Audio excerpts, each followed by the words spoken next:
I appreciate you guys coming. This is gonna be, a great place for you guys to ask any questions about the reevaluation we have coming up. This is Garnet and this is Richard, both who work for, Garnet owns Main Assessment and Appraisal Services. They're located in Dixmont, and they're the ones that are gonna be undertaking our reevaluation. So, I'm gonna hand it off to these guys.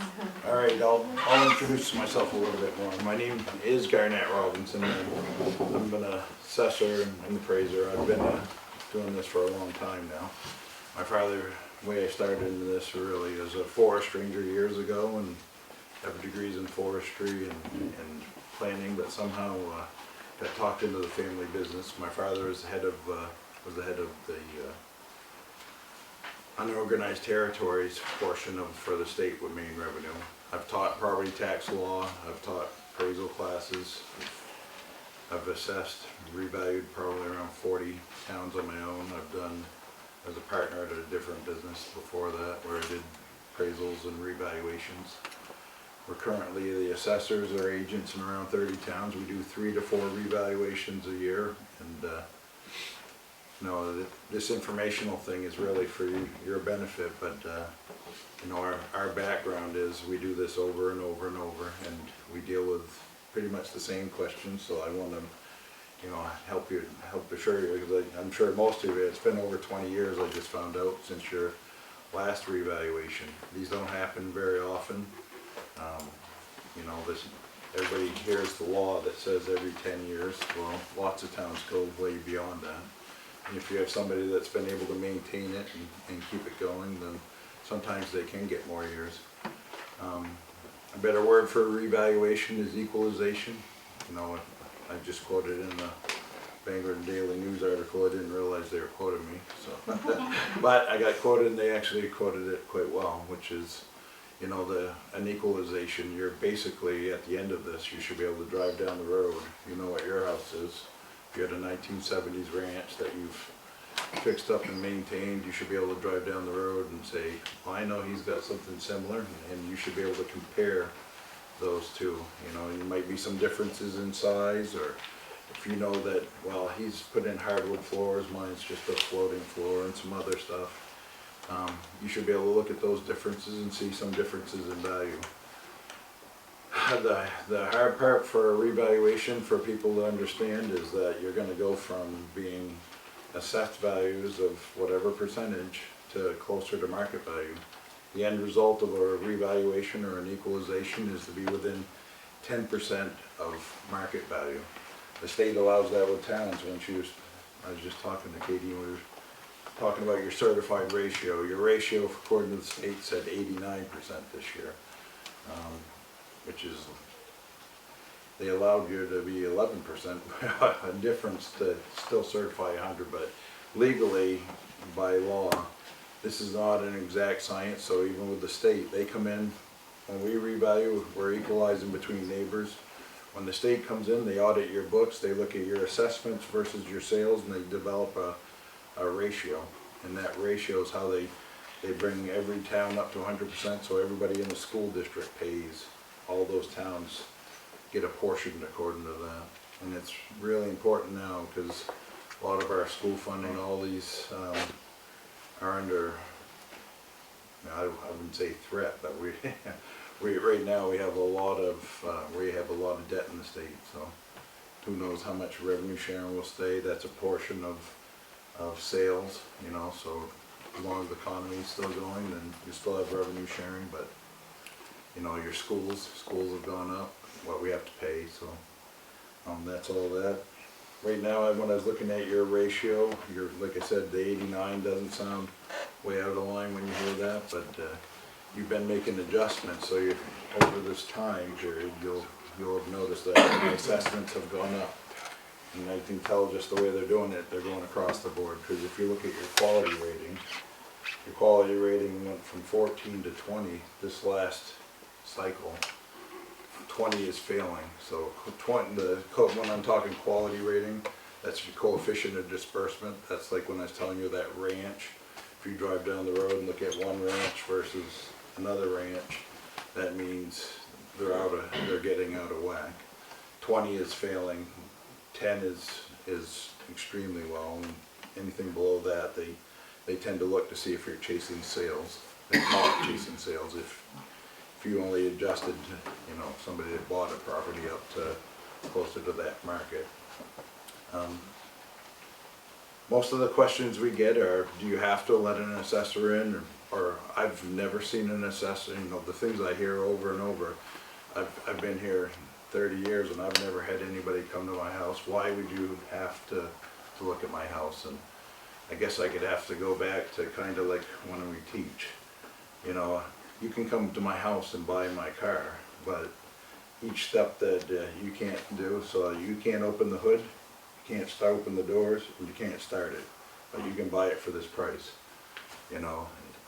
When you're going inside and looking inside versus outside, we get the measurements. All of our cost schedules that we utilize come from Marshall and Swift, the state manual. They require outside measurements. It's not the same as an appraisal, so if you're looking at an appraisal versus an assessment is called mass appraisal. When you're looking at a fee per appraisal, you might be getting it for bank purposes. I want to get a mortgage or get a loan. They basically will pick what they think are the 3 best comps for that specific date. The date for assessing for revaluations is always April 1st. Means tax situs and status is based on April 1st. So if you're a smart builder and buyer, you got it. And then you come rolling in with your modular on April 2nd, and then you've got it for a whole year. You'll have the use of it for that whole year without the taxes. The converse of that is don't let your place burn, like that after April, because then you're paying for something that you're like, that's gone. But that's always, it's been like that since they started the taxes. The taxes started in 1820. Back then they counted your chickens. Richard probably won't want to count chickens. And really, there's a lot of things that, the revaluation process, it's pretty simple. We're there, and the people we have working are home inspectors, CMAs, realtors. They measure the outside. They'll go to your, if your first thing they do is they go to your door. If nobody's home, we leave a door hanger. Basically says your exterior has been measured, a photo has been taken. We don't take multiple photos. It's not like an appraisal where we're going inside trying to, I've seen appraisers assessors try to do that, and really for assessing purposes, what we want is what you capture from an angle from the road where we can get most of the main features. There might, if you have 2 large buildings on one lot, we might have a picture for each one, or if we're going to have multiple cards in our system. So like if you have a lot of outbuildings, we might end up with 2 property cards together for that one property, or 3. And in that case, I'm actually, see if I'm dressed kind of like an Amish. This is what I wear in Easton when I'm working with them. I just don't have the round hat, but you go up there and they have hundreds of outbuildings, and they might have multiple cards. So it's it's just a way to identify those buildings for your assessor. You have an assessor agent, Travis Gould. He'll actually probably be the go-between for these guys, so you can be telling them they're doing this, and if they have any questions at the end, these are your assessors. So whenever you say assessor, it's your selectman assessor. So part of what we do is informational here for them as well, is that here we are, we've done this amount of the town, we've done they want to make sure that they're getting their money's worth and your money's worth by making sure that we're doing our job the right way. And I've taught this for a long time. I know it's scary. I see people all the time that are on fixed incomes that are struggling, but part of that article when I explained to them is, because they were like, how do you sleep? I've had a bunch of people call after, how do you sleep? I sleep wonderfully knowing that I make it fair for everybody. And if you had a big taxpayer like a mill, that's why I get called into some really complicated properties, because you have assessors that get scared of, and my whole job is to make sure everybody's on that same level playing field. So when it's done, you should be able to You know, if they're a dam, they want to look at their valuation, they should be able to go up or down the river and see that I've used the same approach that I'm about to do East Millinocket, which is a couple of dams, old mill sites, you know, and when you look at properties like that, and I mean, it's no different than where your house is, because I can tell you right now, there's some little old lady that's in a mobile home that's struggling as hard as anybody else living on Social Security. You know, it's my job to make it fair for her as well. I'll tell anybody the programs that we have that can help you. There's all kinds of programs when you're really struggling with taxes. I mean, it's not just homestead, it's not just, my guys, a lot of them will carry the homestead with them when they're doing the inspections. They go and knock on the door, and if they notice you don't have that, you may qualify, we'll tell you about the homestead, veterans. Hopefully you're not blind, you'd be like, who's there? But there's a blind exemption. We also have what we call property tax fairness credit. People that are on Social Security, a lot of people don't realize they might qualify for getting a portion of that back. It's not through assessing, but that's really a program that's designed to help people, and it goes through income tax. But, you know, you could talk to Travis or anybody. If you go on my website, it's mainassessment.com. You go on there, and we all have your town listed under the revaluation section. But we also have exemptions. We have every kind of form, application. You're welcome to use it, because ours is really easy to find, and the information for all of those. Beyond the property tax fairness, so there's one section where I don't see a lot of people use it, but I have seen, which is if you're over age 65 or disabled, you can actually freeze your taxes, not have to pay them at all. But it's like a reverse mortgage, and the state holds the, you know, so if you unless you're, you know, like you don't, the one times I've seen that happen, they don't have children, you know, and they're living, I have one in Glenburn, and I have maybe one or two in Cushing, where their taxes are really high because of where they're at.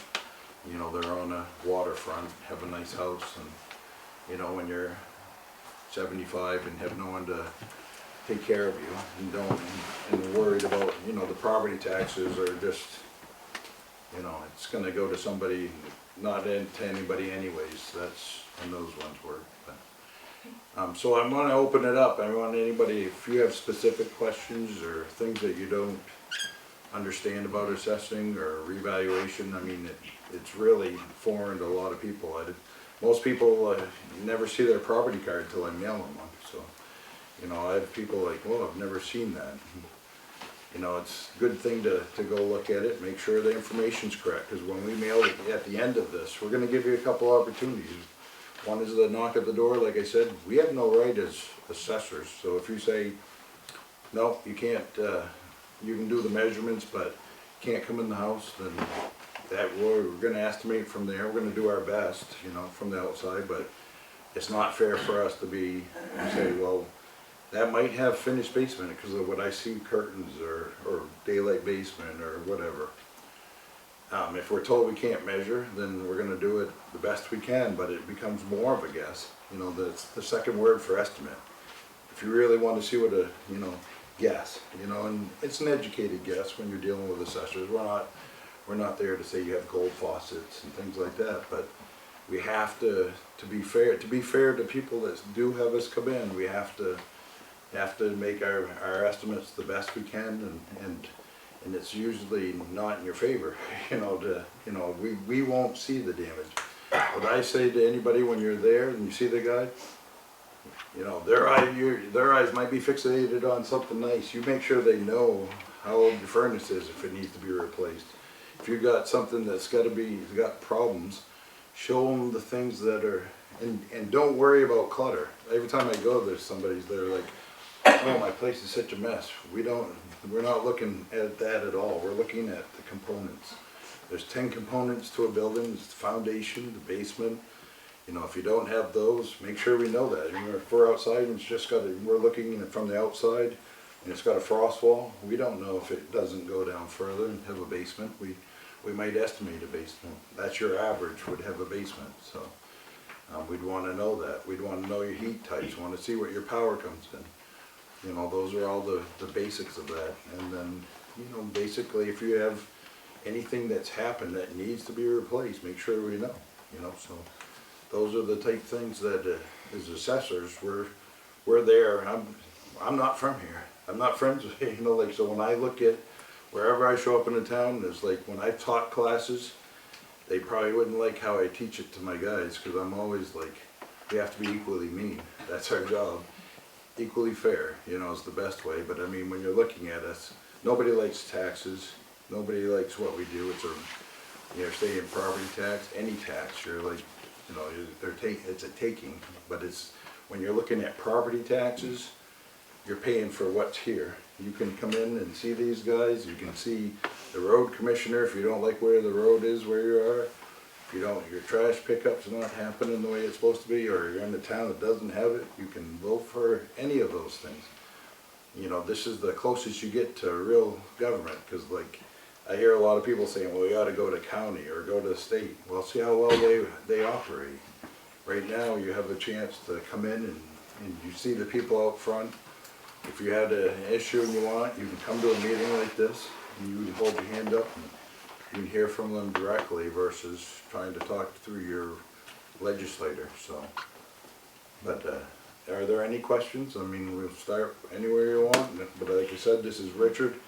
If you go on my website, you'll see Richard and you'll see a group of listers. That's people that we call them listers, but they're basically home inspectors. They're gonna come there and they're just getting the details about your property. If you're, oops. I'll start. Yeah. Getting in the house, is that, I mean, by appointment, how do you organize that? It's impossible to do all appointments. We'll tell you what maps we're on. You know, so if we're working, like, we always keep the town office aware of where sections we're working on. We try to do it sequentially, you know, so like, we'll start at a map at a time. You know, when you have 1,200 people to call, we can't schedule like that. So we usually start working with maps, and if you know you're on map 3, and you know, like we're starting work there, you can call and say, this is the best times for me, you know, like, and we'll work around that as much as possible. You know, the hard part is you know, my guys, I have some that are, you know, like Richard, he's on salary. I mean, you call them and say, I can meet you at 8 tonight. that might not work. You know, like. I don't have any problem with you coming in. Yeah. What if I'm not there? If you're not there, what we do is you'll leave a door hanger. You know, we call it door hanger. It's really just a sheet go on your door, and they'll say the exterior of your house has been measured and listed by a member of Maine Assessment, or I'm not saying it verbatim, but it's close. By a team member of Maine Assessment Appraisal Services. We'll give you a phone number, so because that doesn't include the interior inspection.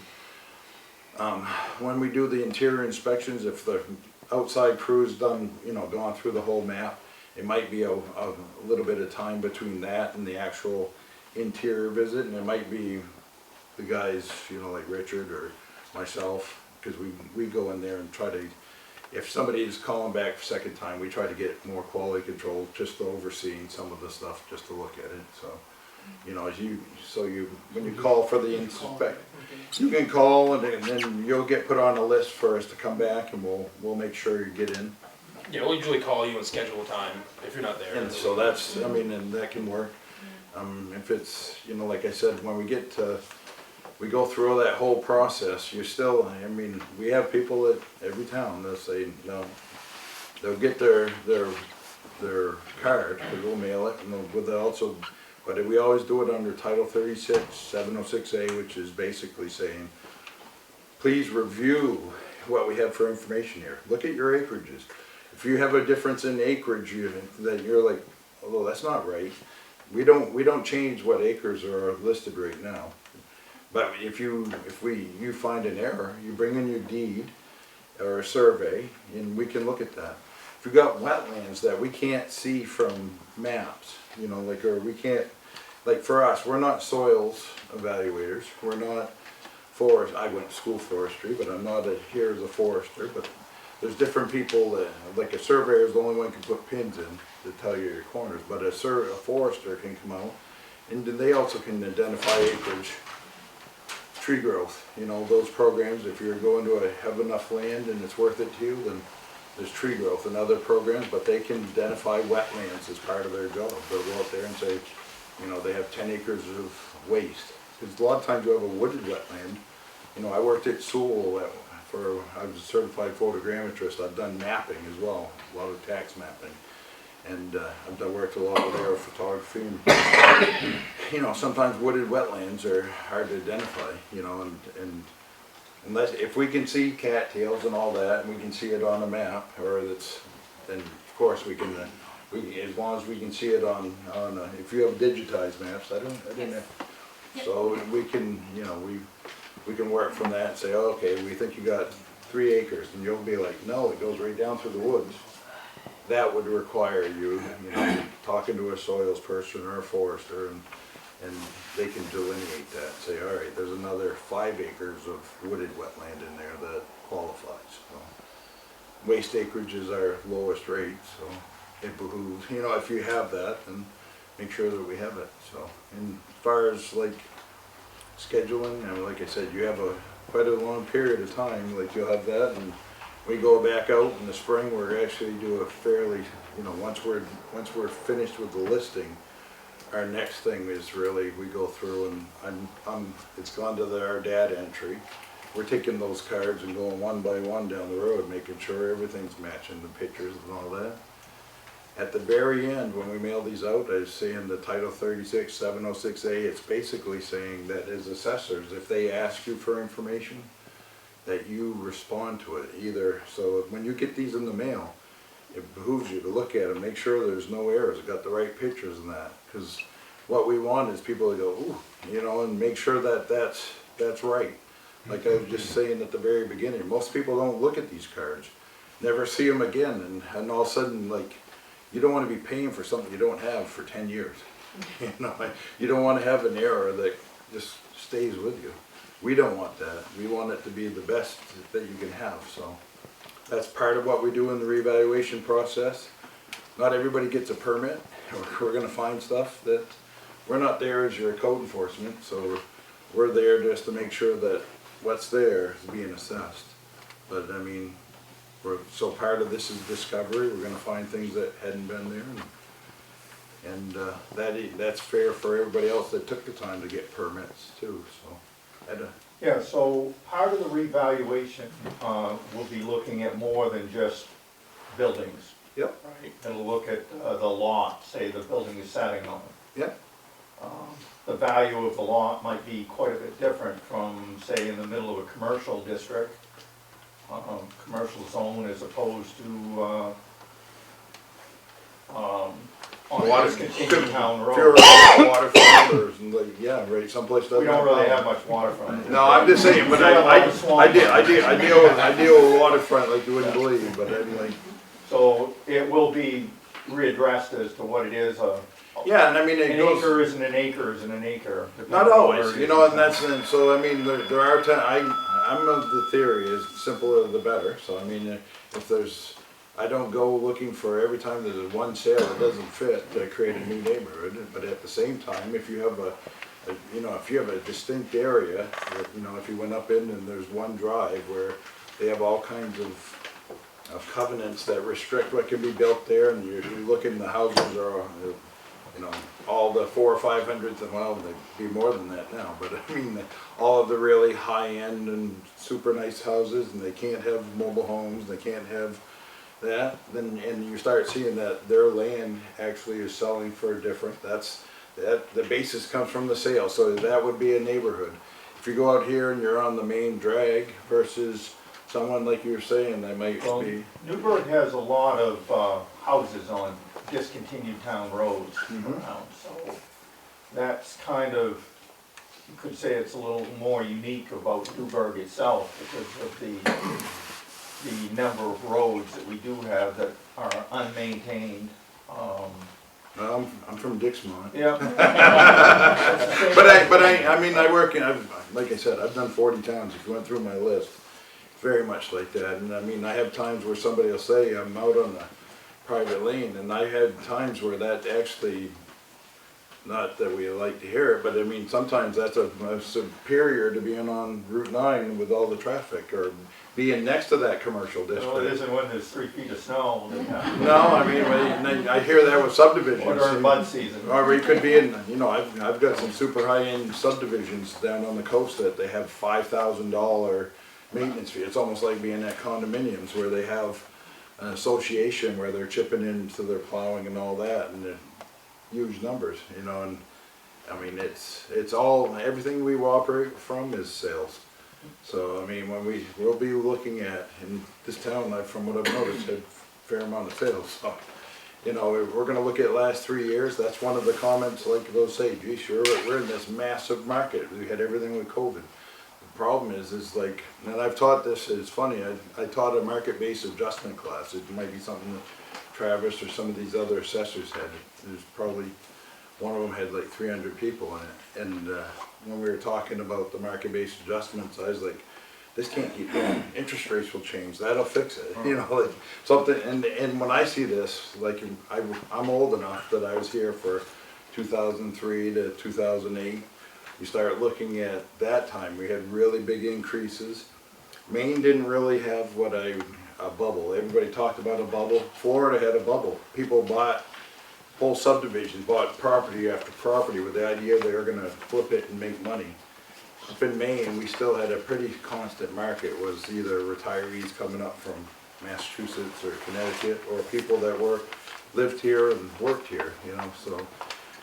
This market we have right now is so different that when I worked I was just up in Washburn, which is, you know, if you go up by, you know, it's just above and over from Presque Isle.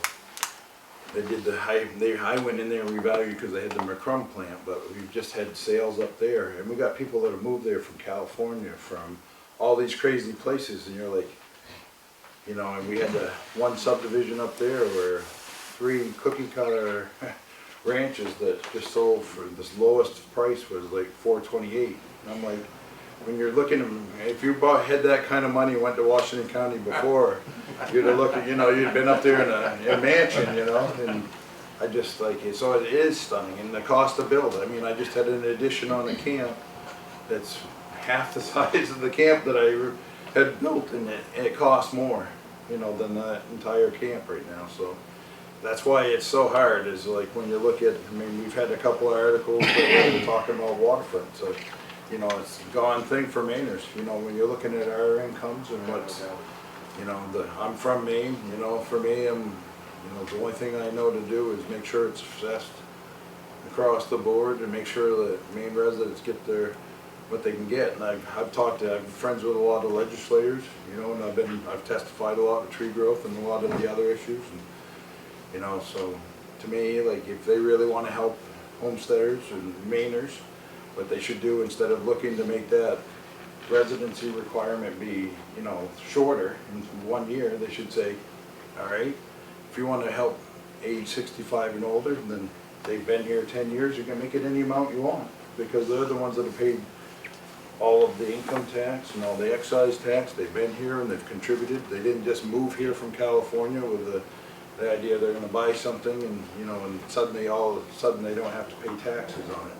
I think you know, if you had, I'm not saying there, you know, there's nothing wrong with somebody moving here and getting away from a city or Chicago, or I met people from Chicago and Fort Fairfield when I did it. So I asked them why. I always ask people, why do you do what you do? And they're like, do you know the murder rate? And I'm like, well, no. And I said, and you're probably not going to get murdered here in Fort Fairfield. So, you know, you can drive, but you'll be driving to Presque Isle to get your grocery store, you know, so I mean, when you're here and it's, you know, I see this over and over and over, and the only thing I want you to know is that, you know, everything I do is like, I'm trying to make it fair. So if you point out things about, if you have something specific about your property, they go there, you know, and I've got an easement right through my driveway out to another property, and they drive through in the middle of the night and have lights. I would never know that just looking at your property, you know.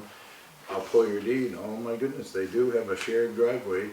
The person in the front is the one that's not benefiting from that, the guy in the back is, you know, and he can go and come and go anytime he wants, and So what's that do for the land value?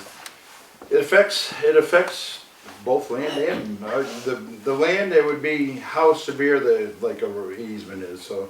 If you had somebody having a 5-foot walk-in right away down the edge of your property, it's pretty minimal. Or if somebody has the right to, they have a septic that's sitting crosswise at an angle onto your property and they just need to be able to pump it or maintain a well that's just over your line.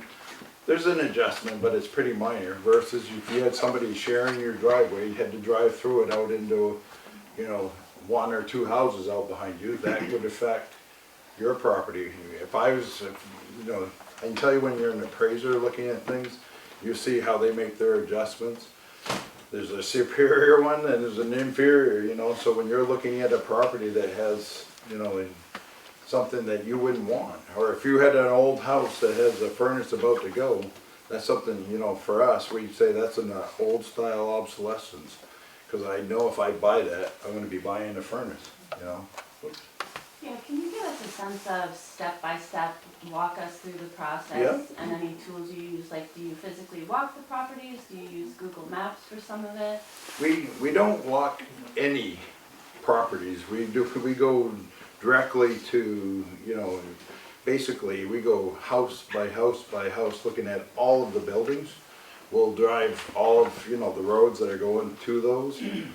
We'll spend a bit of time on Google, you know, Google Earth, or if you have digitized maps, we'll spend time with those especially because we can see some of the wetlands issues. We can sometimes see drainages and things like that that you couldn't see just from standing there, or see from an old tax map. The old tax maps were worse.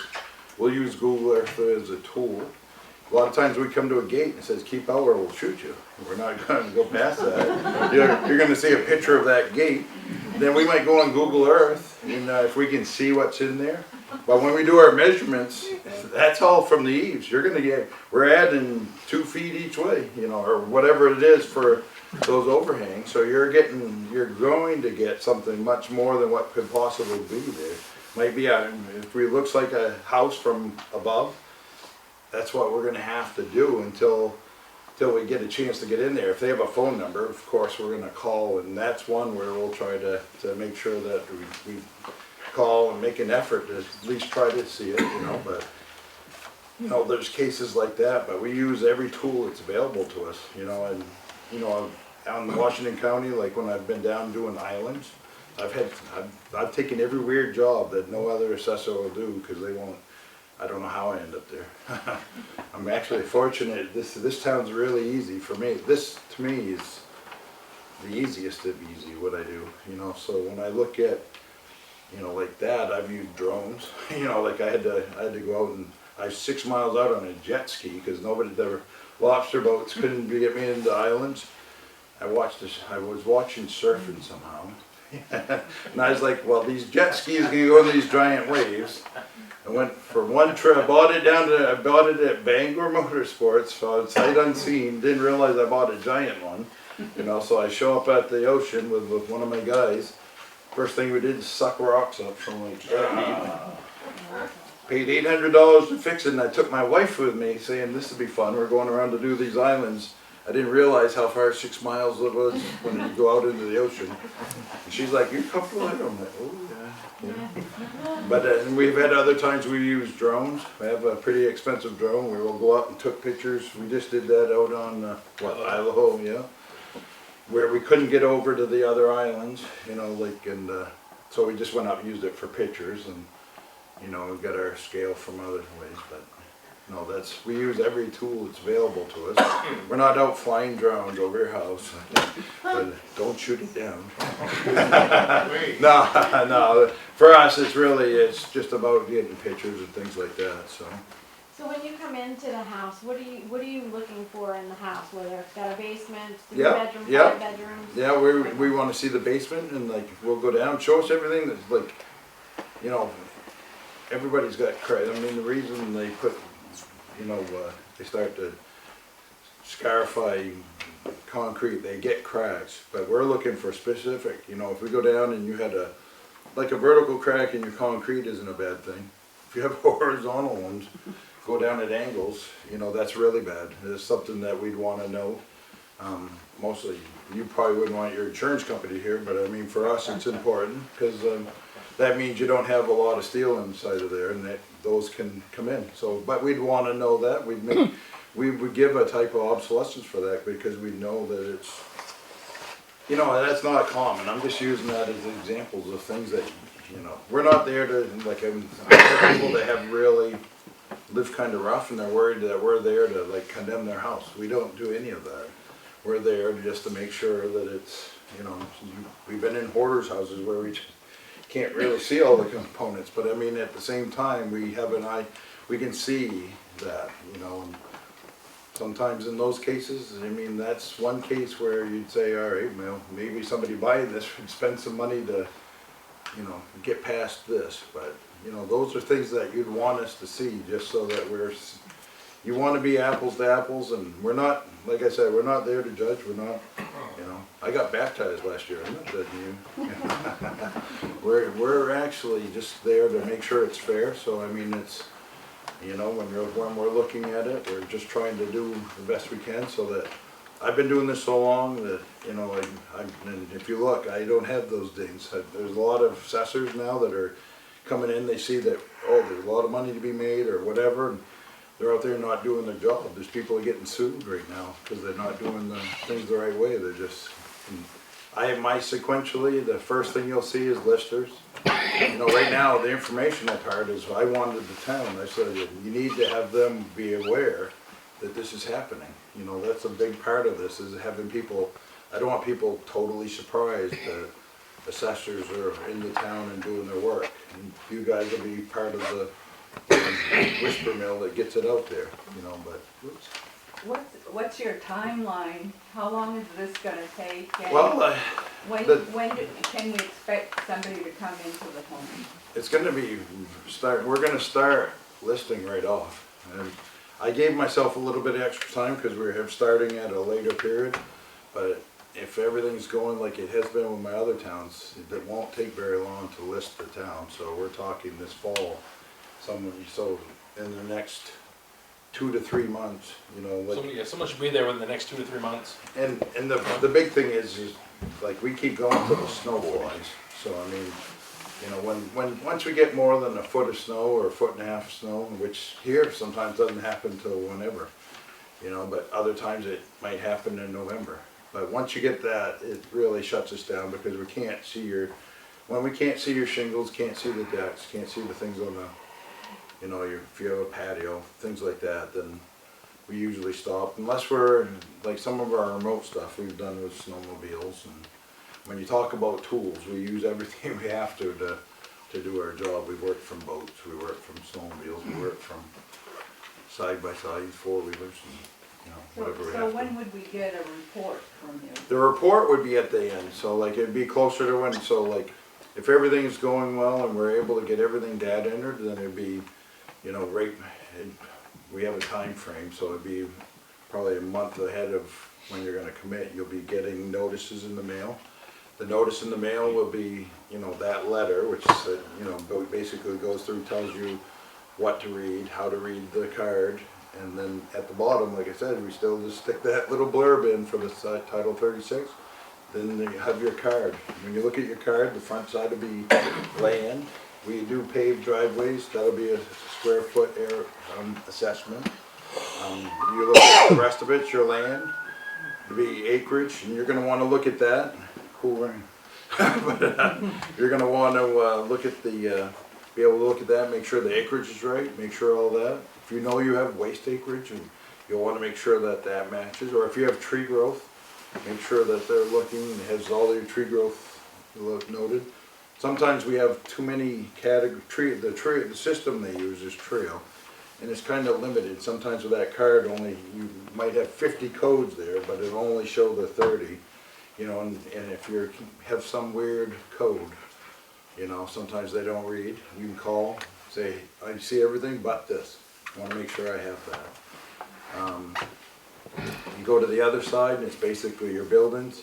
I have some systems that I've liked better than Trio because this will show your sketch and picture really well. it just has the, you know, it has a lot of high points where we check off, you know, and so you can look and see if I have vinyl, have wood, have, those are all on there, but it doesn't give you the value for each piece. In the past, I've used the state manual, and you can say, oh, this added this section added this. Really don't get that. This is a little bit more complicated system that, you know, here's your house value, and then we have depreciation. Depreciation's your normal wear and tear. So if I was teaching a class and I was teaching using those vehicle analogies, I would say something like, your brand new car, for us, we'd say it's 95%. We always give 5% depreciation, even on a brand new house. That'll count for anything that doesn't just match perfectly. So that's depreciation versus an old house that hasn't, each year of house is aging, it's basically 1% depreciation. Most people go after 10 years or 12 years, start replacing things, fixing things, and that stops or slows the depreciation. It might actually reverse it. If you put it on all new siding versus what had been there, that'll take some of that life off of that. Or to replace windows, but that's depreciation. When you say damage or the types of obsolescence, like imagine a new car, you're driving off to the parking lot, somebody slams into your door, you still have a new car, but you have damage that has to be replaced. That type of, or if we have something that's being built, that's a type of unfinished obsolescence. Economic obsolescence, if you're built 2 feet from the railroad tracks, you know, something like that, that's one that can't be easily fixed. Or if you're 5 miles into the woods and you're only on solar, then we'd have to look at your solar system and what your capabilities are before, you know, we'd add an obsolescence to the buildings that don't have the access to the power, unless you've got an unbelievably robust solar and gas backup and that. Whoops. Okay, you're talking a lot about stick-built houses, Yeah. and now you're talking about depreciation. Mhm. Mobile homes are like cars. The minute they come off the lot, they depreciate. How does a mobile home appreciate? They do appreciate, you know, they appreciate it in this market, I can tell you that, because like what we have in the past, right now, we had, believe it or not, we've had single wide sell for 200,000. Where is that, Swanville? Swanville, Yeah, 250. We just revalued there, and it's, all I can tell you is like, when you're looking at building costs and that, you have to look at building costs now versus then. So when you're looking at that plus the market, it's the market now, not what it was. So Even for one that's 30 years old. 30 years old, it's gonna have all the depreciation, it's gonna have all those things that are noted, but it's also gonna have a different starting point now. So if you had a, you know, let's say, I just see the guy had an Astro that was 14 by, it's small, it's like 14 by 52, and he paid 70 grand just for the trailer, or 70 or 75 for the trailer. Not set up, not anything. Versus, you know, if you bought that 30 years ago, that was 20,000 or 10, you know, I mean, those were much different than the market now. We have double wides that a guy came in and he showed me what he paid, and I was like, had to do a double take. They're basically mostly like 160 or one, you know, but this guy had one that's 220, and I'm going, holy cow. You know, because I hadn't seen that high on single wides and double wides. And this market has driven that to really become the new first time home. You know, if you look in the past, right now our median home price for Maine is over 400, it's 430 or 440, something like that. So the median means half above, half below, and really, you know, it's sad for me to see that that's really, if you're a new home purchaser, that's where your market is now. So it might not be as much that here. I mean, I have to dig through and look at the sales and all that. I haven't looked at them at all. So. I guess I've got just a quick question. It's probably more selectmen related. Is the goal here in Newburgh to get the revaluation done and kick it in with the April 1st, 2026 deadline? Or? I don't believe that's even feasible. I think 2027, right? We have it written 2027, we have, our contract has a clause in it, and we're quite adept. We might be able to do it for 2026, and I think there's really good possibility, but I'd leave it up to the town, like, the town has the ability, if we have it done, to have it whenever they need it. But the snapshot's taken on April 1st, so. It'd be April 1st of the tax Right. year, so I if you mean. haven't really finished it up 100%, then it would skip to Well, 2027. not even that, I mean, if you look at what we do, for us, the finish up part is, your inspections are all based on as it was on April 1st. Doesn't even mean you have to be there exactly on April 1st, you're trying to be, so if you went there in this 30-year-old house and you suddenly ripped off the side and put on new siding and done all that, it's gonna be, you know, basically the same it was on April 1st as far as what we're writing down, all of that, so. We're gonna be looking at it, like I said, your inspections are gonna be well before the April 1st. The way my crews go, it's fairly, you know, the average person can do these in 15 or 20 minutes, because it's not that, unless you got a really, you know, you got multiple buildings or things like that, but if you have a simple residential house, they're just coming there and it only takes a few minutes inside. You want, like I said, you want to show them things that they wouldn't think to look at, you know, like, oh my goodness, like, come over here and look at all these, you know, show them the things. They might not be giant things, or they might be. You know, there's, like I said, you go down and they're looking at it, I have a crack in my foundation. Usually they're like, okay, you know, and they're expecting this little crack, and all of a sudden they go down, and I've been there where they've had to have them pinned in, you know, and things like that, and you're like, ooh, that is much more significant than what I imagined, or something like that, or look at your furnace. This furnace was, I bought the house in 1970, and that's the same furnace. I've maintained it very well, you know. But I can tell you that anybody purchasing that would be saying, boys, what's the cost of that furnace? You know, like, you know, and we'd be looking at like what we have to do for an obsolescence. That's one of the 10 components is heat. You know, so. But what does that make the value go up? Is it $1,000, $10,000, Oh, $1,000? no, I mean, you it's, pay no, I can't even, none of that's even relative, because it all goes by grade and grade, condition that's only 1/10, so let's say you had no flooring at all, you know, or no siding on, you know, just basically a Vantech, that's 10% of that, so you'd have a 10% obsolescence.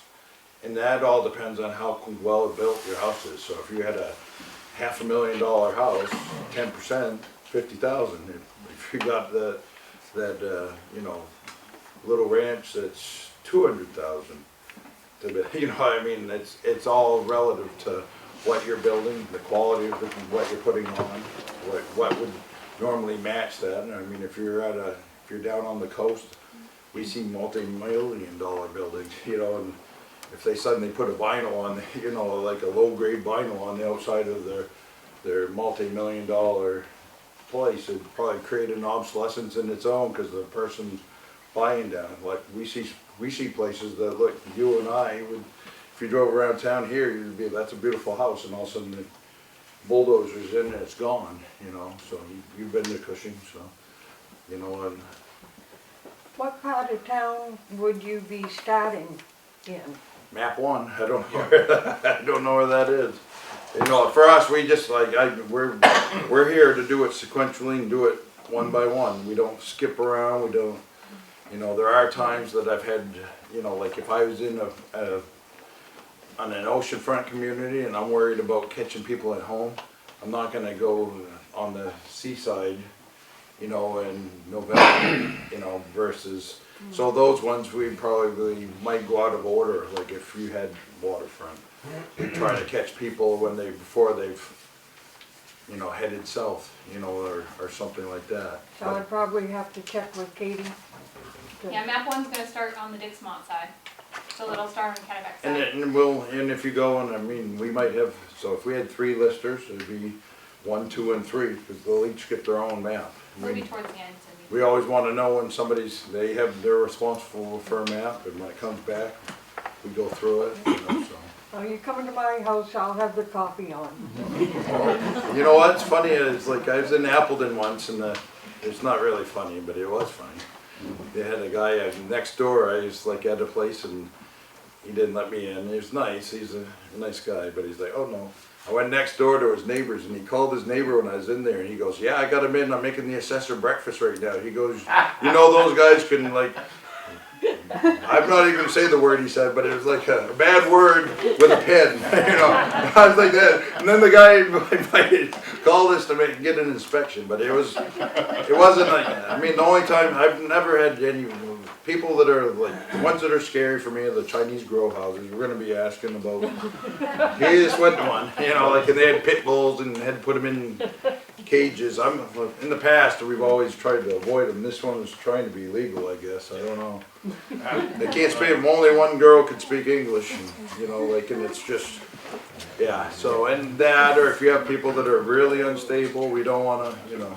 I mean, other than that, I've never, you know, I've had, most people are just nervous, cause they're like, you know, and if we go there and they're just not comfortable and they wanna wait, if it's an elder, you know, if you're there and you wanna wait for your grandkids or grandson to come around with you, that's fine. We have no problem with that. We actually have one lady lister, so she's, you know, she'd be an option. So, but I mean, it's There's not for you. a lot of scams going on now. With the people that come, they're gonna have badges. And Yeah, they'll have a badge, and actually you can flip it over.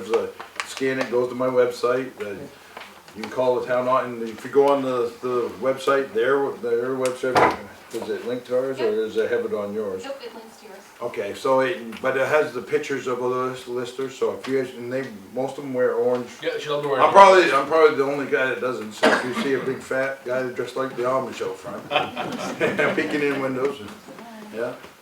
What do you, your real estate assessments, what are you basing the sales off? Like Hamden, No, It's it's all this town. just Newburgh? Just Newburgh. So if you go in here, like this, that's the same as what the state does. Okay. So if you go in here, this is last year's sales study. So Yeah. that's last year's study. You know, like, and we just take 3 years worth. It looks like they had just 1 year study. So you have enough sales in 1 year to be able to do a study. It takes 12, so they have way more than that. So we use this town. The only time you don't is like if you had a golf course or something like that that's unique, then I'll have to use county, you know, or it could. Sometimes I even have statewide stuff. You had a marina, things like that. But that's specialty stuff. Or if I do dams, I have to do. Sometimes I do it for all of New England, you know. So it's not. Yep. So I know assessment and Appraisals. appraisals are different. A little different. A little different. Yeah. And you had once said you're comparing a ranch to a ranch. Yeah. Is that how the assessments are done? Are you? Well, so when you're looking at assessments, it's mass appraisal. We do what we call residual studies, and we basically, we'll go in there and we use the same cost manuals. We'll look at your sales. First thing we try to develop is what a developed lot sells for, and an undeveloped lot. So we'll look for 1 acre land sales. If we find a 1 acre land sale that doesn't, you know, it doesn't have a well, septic, driveway, piece of raw land, we look for those because that gives you what a base lot. Base lot's what your first acre would sell for. After that, we start looking at what a developed lot would be, which is your well, septic, and driveway, and we'll look at what it costs. Like, we'll take our building schedules that we have, come from Marshall and Swift. They're used, and they're basically honed to your area. So like, if you look in there, there's different markets. They use it countrywide, but we're going to be main market, Bangor, outskirts. You know, and when you look at the state, they do this something similar with their studies. But you basically do a residual where you're taking that building value off the land. What remains would be your driveway, well, and septic. You know. So if you have a property that there isn't any other property that's like it in the town, how do you? Like when our house was appraised, the appraiser couldn't find another piece of property. Couldn't find another house like yours. I mean. No. Wouldn't be So the property. When you're saying property, I think there's property versus house different, you know. Well, I have places like some of the biggest arguments I have with people are like, wow, you got I'm like on the ocean. They're like, you haven't had a sale over $1 million this year. How can mine be over $1 million in value? versus, you know, or if you have something unique, and I've done doesn't matter what you have, I've seen it at some point, because I've done thousands. I've been in crematoriums. You can ask Travis, he used Lister for me years ago, and him and another guy I had working for me were standing in a room, you know, like that, and they go, it smells funny in here. He goes, you're in the crematorium, and they're standing inside where they do, and all of a sudden I lost my Listers. They quit. Weren't working anymore where I was working, but it's like, you know, you can have the most unique thing there is in the world. I mean, I'm going there and I'm looking at your 10 components, I'm gonna price it out, I'm gonna look at, and, you know, there are places where you can have something that's built that wouldn't match that and could have an effect. So let's say you went into the worst trailer park in the world and built a multi-million-dollar house, and you're like, I could never leave my property now because I'm surrounded by people all the time and I have no, then you'd probably have what we call an overbuilt obsolescence. If you went into a mobile home park and built a $3 million mansion. It's not something like that. We're gonna be looking at it for what it is. You know, I've done appraisals like you can't even imagine out I've been to places, I did Harpswell. You go to Harpswell and you're saying, talk unique. I went to a place you couldn't see from the water. The person came in on a sailboat, you know, liked it, sent his lawyer in the next week, and I was there, and he bought 20 properties in a row on the ocean, and I can't tell you what that does in Harpswell. And when he had it built, it took 3 years. He had a pool. So when I was in Marshall and Swift, they had a pool. He didn't want any chemicals in it, so he had a huge system to you know, with no sides. And I mean, it's like $500,000 to build. There's so many things in it, but you still has to be able to praise it, you know. So how far off will your evaluation be from an appraised value? We want to be within 10%. That's one way of testing it. You know, I mean, like if you look at it, if we're within 10%, you can't legally, you can't apply for an abatement. You know, it's not an exact science, because an appraisal, if you ever see what the appraisal is, an opinion of value, and it's only as valuable as the guy that's background that's doing it. So when you're hiring appraisers, I have a lot of times somebody will bring in an appraiser and say, what you gonna do about that, chummy? You know, like, and I'll be like, I'll look at it and I'll be like, well, that's nice looking paper, but you know, as most times when I look at an appraisal, I'm looking at what their comps are and how close they are. If I have better comps, you know, like if you're just out there to get a mortgage appraisal, you know, like a lot of times they're just looking to make sure they have the equity in there for what they're loaning. And it doesn't mean it's got the 3 best comps. Right now, there's people out there doing appraisal after appraisal after appraisal. It doesn't mean that it's quality. For me, I'm gonna be looking at it. I'm gonna use it as a tool. I'm gonna take your appraisal, see if that easement's missing that I was talking about. I'm gonna look in there and say, he's got something that he's noted on here that I didn't know about. I'm also gonna look at the comps, and then I'll take a look and see what I have for comps. And I'll make sure that we're in line. Part of my test at the end is that I look at these like an appraiser a little bit and say, you know, I'll pull a few randomly and say, let's just pull up a few comps for these individually, see how close we are, so. Do you take into consideration too, like you said, using a ranch as a example? Yep. You have one ranch that's on 3 acres and you have another ranch that's on 3 acres, but one ranch is all by itself, nothing, but the other one might have a farm next to it or an abandoned house next to it. Does that take into consideration on what? There are times when what you abut can affect it, but when you're saying farm out in a farm, you know, like in the farming communities, it doesn't necessarily mean that. But if versus, let's say you're next to a, you know, if you're in Medibench, you know, and down there and you had Harry Bose's Smith, I got it mixed up. You had his big junkyard and all of a sudden you found out there's all kinds of contamination in the water. The person next to those, you know, you'd say, you know what, we have something here, because like if I had my choice of where I was gonna buy, or you know, like you might have a 5G cell tower 50 feet from your house. You know, I'm probably going to make an adjustment for that, because I've had people come in. I'm the chair of the planning board where I live. You know, I've been there for a long time, and I've had people come in just to ask if there's a 5G tower in the town. they don't wanna be next to. So I'm like, if I see something, and I actually taught a class on that, basically, you know, it's not a giant percentage unless we have sales, you know, but it's still, I know there's, you know, I know if you use it, I mean, the further you get away from something, the less it's affected. So I mean, it's really most time the abutters and things like that. But there's the economic obsolescences. You had houses that are built, you know, Route 1 shifted back when they were there and ended up here to the, Right. you know, they started off with a lawn and then, you know, went from being a, you know, a wagon road to a Route 1, and all of a sudden they're Route 1 and 10 feet from it, and it's not easily, that's not something you can remedy just like that. So those are ones that, you know, when you're looking at them, so. But I mean, the things you have, I mean, that doesn't hurt when they're there listed, just, our listers are there getting the main components.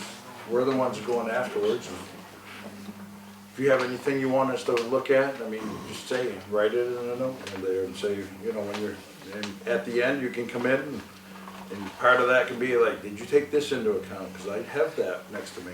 Maybe we missed it, you know, So- we want to make sure. So what do land flaws devalue the land at? Well, it all Swamp depends. is 50% less, or?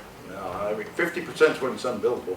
You know, I'll give you the best example. If you got a lot and you go in, and you have a 1 acre lot, and you went out and had a soil test, went all the way around it, you can't get even an engineered system.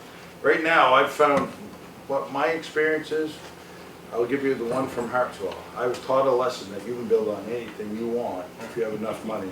And that's how it works. But I mean, in general, if you have a place that you can't, the highest, it goes by highest and best use. Anything you appraise or assess at it is based on its highest and best use.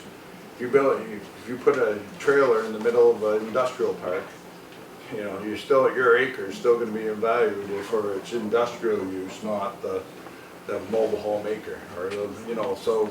But when you're started, so it's based on highest and best use. If you can't get your highest and best use for that, meaning like this town's primarily gonna be residential. You know, you're gonna have people coming out that, Hamden's full, coming to Newburgh, you know, and they're gonna come here and get their acre. If they can't find out they can't build on that acre, there's adjustments for that. And so if you can't build on it, you might be able to still put a garage, but if you can't have a septic, but you lose 50% automatic, just from being unbuildable. So if you have 20 acres and 10 of it's wetland resource protection, that devalues it 50%? It devalues that whole portion as wasteland. We have excess rates as we go past that first acre. You know, like when we talk about base acre, that's your very first acre. Sometimes they're extended up to 5 acres. But that first section is what we call your base. That's what you know, if you're going out and they're gonna market what you would pay for the average for those. Everything beyond that is what we call excess. Sometimes we use tiered excess if there's a lot of, you know, like lots of big acreages and as you own more. It's all based on theory of diminishing returns. You buy 1 acre for 20,000, you're not gonna pay 120,000 times 100 for your 100 acres. You know, you're not gonna spend the 2 million usually. So that's what we call an excess acre or rear land. Sometimes you'll see it called rear land or excess rates, but we get those from the market as well. You know, if we start seeing 50 acre sales and we're able to take that base lot, you know, we work in tiers going backwards. You know, so we got what a base lot is, we got what a developed base lot is, we got it without your land there. We know what that excess, what they're willing to pay for that beyond for that excess acreage. We also look at big land sales, and we'll use that for raw land sales for excess acres, so. So if you lived on backland where you have to have a 5 acre lot to build, is that considered a base lot? 5 acres? So you'd end up with a 5 acre base lot, yeah. You probably covered this, but I'm kinda hard of hearing. If you provide all the information on your home, the measurements, the size, rooms, so forth, I can't see the need of somebody scrounging through my house. I'll tell you why. For the past 3 years, they broke into my house so goddamn many times, I can't stand it. Yeah. I don't even report it anymore. So I don't let anyone in my home. So even down to the cracks in the foundation, I cannot see anyone going through my home for that reason. You can see the outside, you can get the measurements, give you any information you want. So what happens if I don't let somebody in my home? It's still the estimate. I mean, you can give us, you know, I don't mind sometimes getting pictures and stuff, but really for us, when I was explaining at the beginning, I'll give you the example. I mean, I've had a lot of people like the same thing where I live in Dixmont, but at the same time, like if I had a car sitting on my lawn, that was the analogy I was given. I'm gonna have you buy it, and this is the price. I'm gonna tell you what it has for an engine. I'm gonna tell you what's under the hood. I'm gonna tell you it's been kept with oil. I'm gonna tell you it like smells nice inside it. You know, I'm gonna tell you it might start. You know, it should start right off the bat. And it's always that's for me. But I'm gonna tell you the price, and you're gonna pay it, or you don't have. You know, and I mean, you might not buy it if you can't look under that hood, or you can't start the car, or you can't get inside to test it. I mean, really, when you're looking at a house, I've had so many times they say, it really is, there are differences in buildings, and that's what we're trained to look at. That's why realtors, when they come to sell it, they probably wouldn't sell it, say, we can't go inside, but this is the price. You know, and that's how a realtor would be as well, you know. See, a lot of this goes down to the realtor. When the COVID came in, of course, the prices of property and land went way up through. Okay, that's gonna go back down through. I never missed, I don't mind paying my taxes. But I tell you, when they stole my damn Christmas tree decorations with something on the top that I've known since I was little. Okay, they even stole my dog's wheelchair that I had made. I will not let anyone in my home. Now, I can help them out, because I can tell them where the cracks are in the foundation. Friends with one of the swapping the water. I mean, like, I'm just saying like, So what happens when I refuse to let people in? it becomes an estimate, and then it hurts you only in appeals. I know that. You know, I mean, like, for you as individually, I'm gonna do my best to, you can tell me what you have, and we're gonna do our best to make it, you know, as close as what we think it is from the outside. We're gonna do what we can from the outside, but as far as being perfect, and like, if there's an estimation that we're not gonna be in your favor, like on a grade, if I'm thinking of like, you were borderline. That's what I'm lost. So I've got a living room, I can give you the basements, I can tell you the composition of the floor, the composition of the walls, anything you want. This isn't like an appraisal, like we need a room count. What we do for ours is like, we need to have room counts and that. A lot of the bathrooms do have an effect, so a number of bathrooms, all that. But room counts, bedrooms, all that, we use that, we want it to match what a realtor's looking for. So when you're looking at it, where our attempt is to, like a realtor should be able to pick that up and say, this was built in 1890, it was refurbished in, you know, in the 40s, and then added on to, I'm just saying, like, just say you have, you know, like what we call in New England, or, you know, an old farmhouse style, added on as you go, and then versus somebody that's completely come in and, like, I was at a farmhouse, I actually did farmhouses at the Wyethstone in Cushing, you know, and they spent over $1 million to make it look old again, but they have mahogany seated windows that look like, you know, the clapboard looks like, you know, when you're looking at the clapboard, you say that's just old spruce clapboard, but it's not, you know, so. Versus an old house, you know, like, the only thing I can tell you is, like, if you don't like our assessment at the end, we're not gonna be able to just say, yeah, we're gonna change it because you don't like it. You know, our job's to be fair across the board, and when it comes to an appeal, if we were denied, you're gonna lose. You know, and actually wouldn't even get there, you know, so most times it'll be, you know, like, it's the unfortunate thing with the way assessing works. It's such a strong function of government that it's always burden of proof in the courts is always comes from the taxpayer. So it's the burden of the taxpayer to show that the assessor is wrong. So every step that you let them see something better just makes it more accurate. I know how it is for people that are struggling, so believe me, I grew up knowing all of that. I'm from the West Fork, so, you know. So you jumped over that real quick, so you're gonna get all done with this, right? Yeah. And if you let them in and you don't agree with the price, you can go through an appeal. You absolutely, what the first thing you do at the end of this, is like you go through and you have a chance to come in, see us, have a meeting, we're gonna tell you how to appeal, you know, I mean, you know, like, You say appeal, once you come up with that dollar value, you have to go through appeal process. Well, what happens, so once we come up with the dollar value, you come in and have a meeting, and like, we go out, we'll re-inspect your property, do all that. When we're done, if you still don't like it, you're like, boy, no, you still have the rights to, cause this is a tax assessment, you can appeal your assessment now. But there's things your burden would be on you to show that you're overvalued and that you've been harmed from that overvaluation. I mean, like I said, I taught the law class, I'm happy to tell you how to, you know, my job is to be fair and equitable. I'm not gonna do anything that I don't, if I think I'm right, I'm duty bound. You know, I'm gonna give them something that they can work with, and I'm gonna defend it, you know.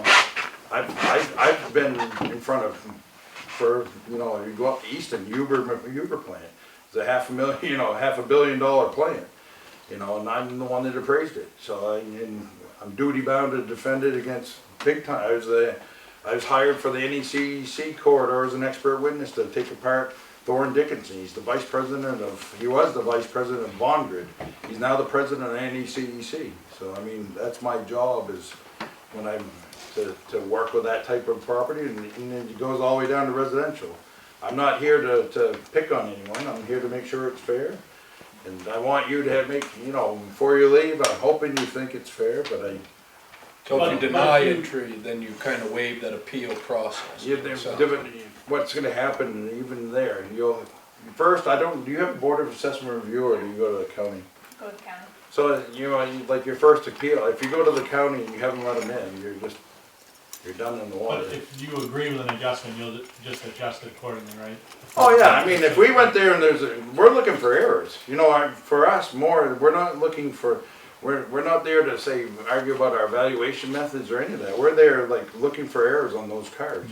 And everything that, like, and if there's something questionable and we haven't been inside, we go inside and you're like a borderline between this grade and that on something, because like I said, the 10 components, I'm gonna slide it in favor of the taxpayer more than town on that. If I'm looking at it, I'm like, it's questionable. I'd rather than having to argue about some little tiny thing, nitpicking, because what I see is the ones I see the most like that are when you get into multi-million-dollar homes, because they want to nitpick the little things that don't really, you know, add up that much. And I'm not here to argue about somebody's, you know, like, you know what, that trim come out of Lowe's, you know, versus, you know, or whatever, you know. And I mean, when I'm looking at it, I'm just using that as an example, but versus you know, that's just, you know, that's pine I milled outside and put it together. I mean, I'm looking at quality construction, all that, and if it come down to some little thing like that between the grade, we're gonna be in your favor. Can you take advantage of one or more of the tax reliefs? Oh, absolutely. There's like, if you and your husband are both veterans, you both can have it.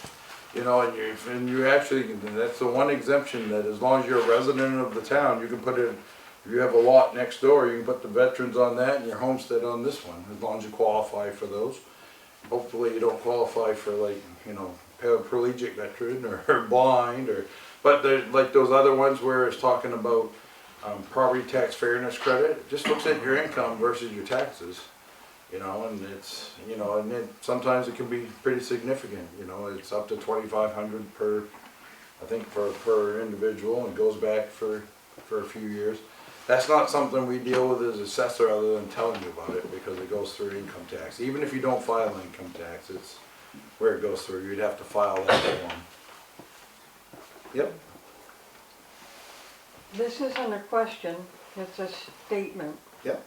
I commend our selectmen and Katie for choosing you to do this. Well, Because I'm used to dealing with assessments in Bangor and how they go about it.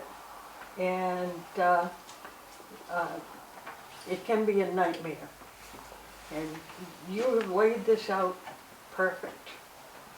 Oh, And now I gotta execute, so. All I can tell you, No pressure. I've just met these guys, and they're very nice, and I can tell you though, she's been wonderful to work with, so.